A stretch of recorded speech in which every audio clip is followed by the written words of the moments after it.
Сәлем достар, бүгін видеодағыдай сосиски в тесте дайындап үйренетін боламыз. Осы рецептпен дайындасаңыз, сіздің қамырыңыз өте керемет жұп-жұмсақ болып шығатын болады. Ол үшін қажетті ингредиенттер: сүт, ашытқы, тұз, қант, күнбағыс майы, жұмыртқа және де ұн.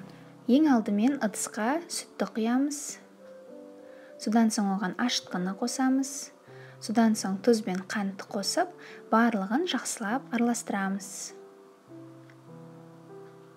Содан кейін осыған күнбағыс майын және де жұмыртқаны қосып, тағы да барлығын жақсылап араластырамыз. Содан соң 300 грамм ұнды осы массаға қосуымыз қажет, ситодан өткізе отырып, ал қалған 80 грамм ұнды соңынан қамыр көтерілгеннен кейін барып қосатын боламыз. Ұнды 2 бөліп қоссаңыз болады.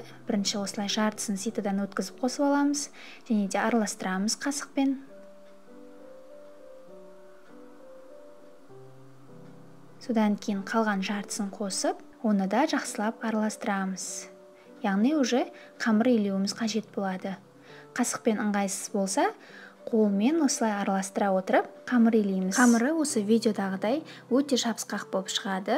Осылай жабысқақ күйінде бетін жауып қалдырамыз да, оны 1-1,5 сағатқа көтерілуге жылы жерге қоямыз.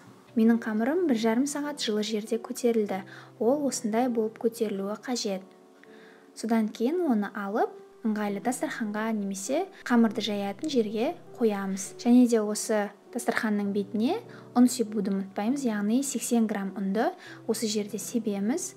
Және де соның үстіне қамырды қойып, ұнмен бірге барлығын жақсылап илейміз, яғни қолға жабыспайтындай қамыр илеуіміз қажет. Ол басында көтерілген кезде өте жабысқақ болды. Осы соңында оған қалған ұнды қосамыз да, осындай қолға жабыспайтын жұмсақ қамыр илейміз. Неке қамырымыз дайын болды. Енді оны ыңғайлы етіп, кішкене бөлшектерге бөлуіміз қажет.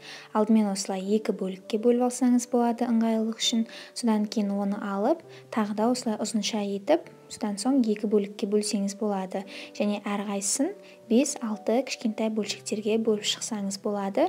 Яғни әрбір сосискеге осылай жеке-жеке қамырын дайындап аламыз. Мінекей менің қамырым дайын болды. Содан кейін осылай етіп, видеодағыдай ұзынша етіп созуымыз қажет. Яғни әрқайсысын бөлек-бөлек жасаймыз. Содан кейін осылай сосискені алып, жан-жағынан орай отырып, дайындап алуымыз қажет. Мінекей видеода көріп тұрғаныңыздай қамырдың жұқалығы осындай болуы қажет. Яғни қатты жұқа да емес, қатты қалың да емес, орташа қалыңдықта.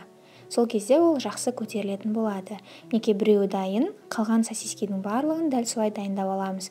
Яғни қамырды аламыз, осылай етіп, ұзынша етіп созамыз. Содан соң сосискені алып, дөңгелетіп ораймыз. Осылай етіп барлық сосискені ораймыз, және де екі шетінен оларды жақсылап қамырын жабыстыруды ұмытпаймыз. Сол кезде оның шеті ашылмайды. Егер де ол дұрыс жабыспаса, ашылып кетуі мүмкін. Сол себепті екі жағын жақсылап жабыстырсаңыз дұрыс болады. Барлығы дайын болды. Енді олардың бетіне жұмыртқаның сарысын, яғни сарыуызды жағып шығамыз осылай. Содан кейін қалауыңызша оның бетіне кунжут немесе мак сепсеңіз болады. Мен кунжут септім. Содан кейін сосискелерді алып, 180 градус қызып тұрған пеште қызарғанға дейін 20-30 минут бойы пісіреміз. Мінекей сосиски в тесте дайын болды. Өте жұмсақ болып шықты. Міндетті түрде сіздерге дайындауға кеңес беремін. Ас болсын!